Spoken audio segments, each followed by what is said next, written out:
আজ আপনাদের নিয়ে যাচ্ছি ব্রাহ্মণবাড়িয়ার তিতাস নদীর অববাহিকায় অনন্য দর্শনীয় স্থান শেখ হাসিনা ব্রিজে। একদিকে নদী আর একদিকে বিলের বুকে নির্মিত এই সড়ক ভ্রমণ পিপাসু মানুষের কাছে খুবই পছন্দের জায়গা হয়ে উঠেছে। নদীর পানিতে গোসল আর বৃষ্টি ভেজা একটি বিকেল, এ যেন কল্পনার রাজ্যে হারিয়ে যাওয়ার মতো একটি সময় পার করে আসলাম। দুপুর 12টার দিকে বাইকে করে রওনা দেই ব্রাহ্মণবাড়িয়ার উদ্দেশ্যে। প্রায় 2 ঘন্টা বাইক রাইড করার পর আমরা পৌঁছে যাই ব্রাহ্মণবাড়িয়া শহরে। এ যাত্রায় আমাদের সাথে সফরসঙ্গী হিসেবে ছিলেন রাকিব সরকার।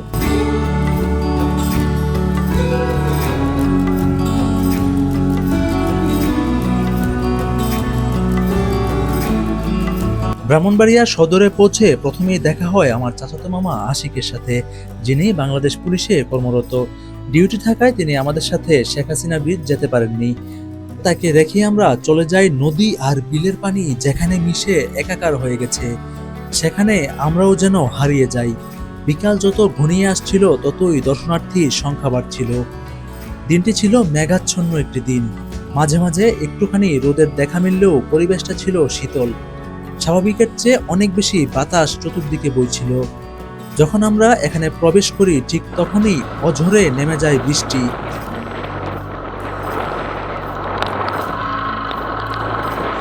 কোনোরকমে বাইকটা রেখে একটা টং দোকানে আশ্রয় নিই, যেখানে নাস্তা হিসেবে চা বিস্কুট খাওয়ার সময়টা কেমন ছিল তা ভাষায় প্রকাশ করার মতো নয়।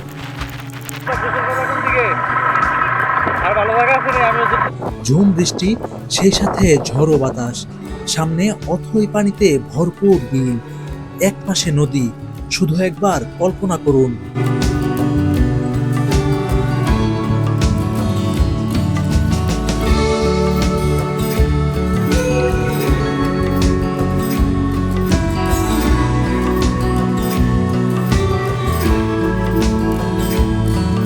ব্রাহ্মণবাড়িয়া জেলা সদরের অদূরে এই শেখ হাসিনা ব্রিজ আমাদের দিয়েছে এক রোমাঞ্চকর ভ্রমণ অভিজ্ঞতা। ইনশাল্লাহ সময় ও সুযোগ হলে আবারও যাব এই মন ভোলানো জায়গায়।